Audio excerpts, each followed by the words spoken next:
The 20th century erupted in fire. Two world wars carved scars across continents, leaving fields of the fallen and cities in ruin. Amid the chaos, healers once again stepped forward, not with weapons, but with bandages, stretchers, and a defiance that saving life mattered even in the shadow of death. Born in December 4, 1865, Norfolk, England, her name is Edith Cavell. A British nurse in German-occupied Belgium saved over 200 Allied soldiers during World War I by secretly helping them escape across enemy lines. When Germany invaded Belgium in 1914, Cavell was running a nursing school and hospital in Brussels. She refused to discriminate, treating wounded German, British, and Belgian soldiers alike. But secretly, she joined a Belgian underground network, helping over 200 Allied soldiers escape to neutral Netherlands. Every night she risked everything, guiding wounded soldiers through hidden routes to freedom. She knew the penalty for getting caught was death, but she kept going anyway.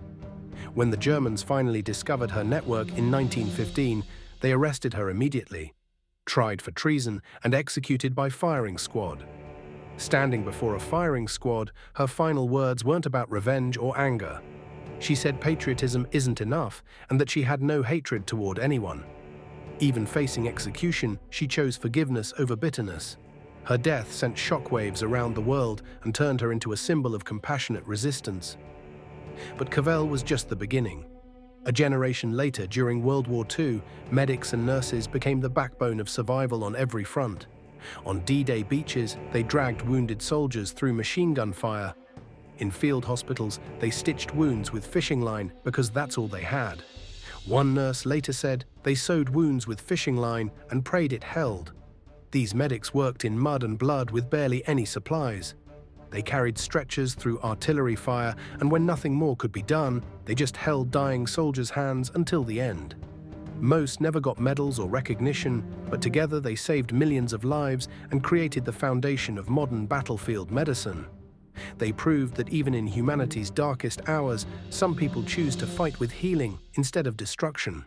Edith Cavell stood for compassion in defiance of cruelty.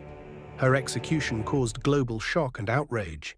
Newspapers around the world condemned it as a war crime and used her story to rally support against Germany. The Allies used her story to boost enlistment and morale, portraying her as a martyr for freedom and humanity. Posters with her face appeared across Britain and America.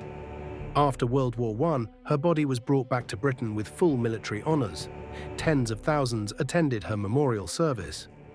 October 12th, the day of her death, is now Edith Cavell Day in the UK, a day honoring nurses and humanitarian workers worldwide. Edith Cavell and the medics of World War II stood for courage in defiance of chaos. They remind us even when the world is at its most violent, there are those who choose to fight not with destruction, but with healing.